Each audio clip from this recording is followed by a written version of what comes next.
Ku Monday ya Sabiti gye tumalako, omulamuzi Emmanuel Baguma awulira omusango gw'okulya mu nsi olukwe oguvunaanibwa Dr. Besigye n'Obedi Lutale yawa bannamateeka bababiri bano ennaku 9 ez'okutuula n'abantu baabwe beekennenya obujulizi obwaleetebwa oludda oluwaabi era bateeketeeka okutandika okwewozaako nga 11 omwezi guno.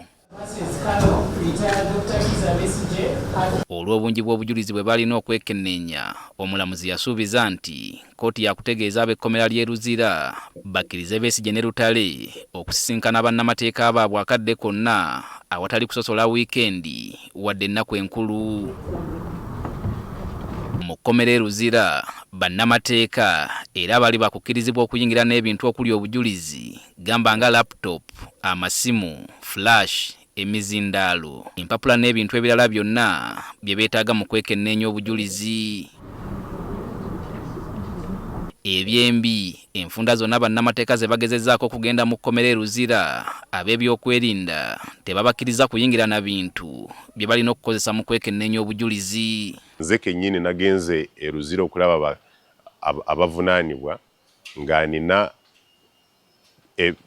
bye babavunaana oba ebimu ku ebyo ng'obutambi bwe bagamba nti balyamu ensi olukwe, nga njagala babulabe batugambe oba kituufu oba si kituufu, naye authorities oba ekkomera lyatuganye okuyingira n'ebyo ebintu. Bano bagamba okuva ku Monday n'okutuusa olwaleero mpawo obujulizi bwe bekkennenyeza olw'okubagaana okubuyingiza mu kkomera. Okuva kkooti lwe yasemba otuula teri kyabaddewo kubanga twagezaako okuaccessinga client waffe n'ebintu ebyo ebikozesebwa era n'obujulizi obwo bwe baatuwa, naye tekyasobose.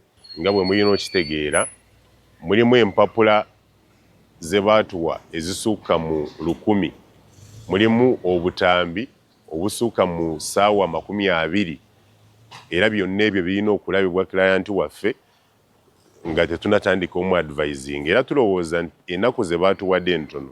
Bwe tutuukiridde omwogezi w'ekitongole ky'amakomera Frank Bayine atutegeezezza nti bo tebafunangako kiragiro kya kkooti nga kibalagira okukkiriza bannamateeka ba Besigye ne Lutale okuyingiza ebintu ebiriko obujulizi.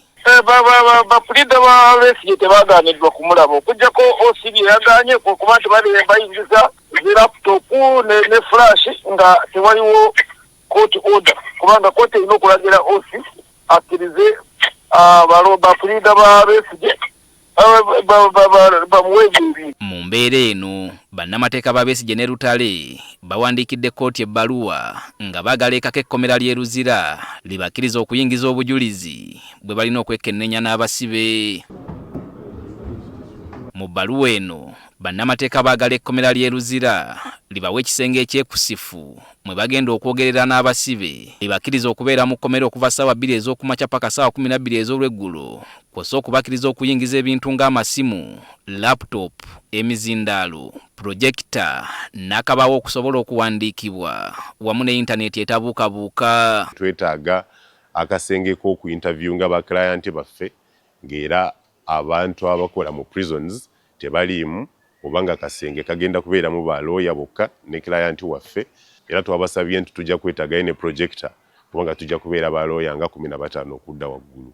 Bano era baagala babakkiriza okuyingiza abakugu mu kwekebejja ebintu eby'enjawulo ko n'emmere enfumbe. Tubasaba tuyingiremu n'emmere kubanga era bwe tugenda mu kkomera tetusobola kulya mmere yaabwe kubanga naffe tetubeesiga.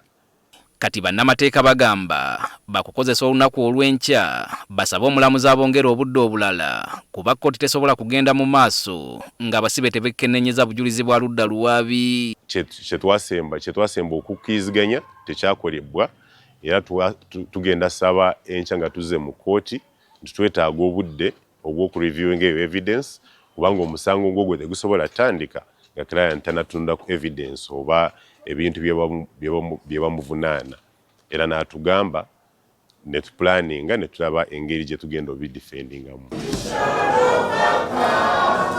Peter Serugo, NTV, ku ssaawa emu.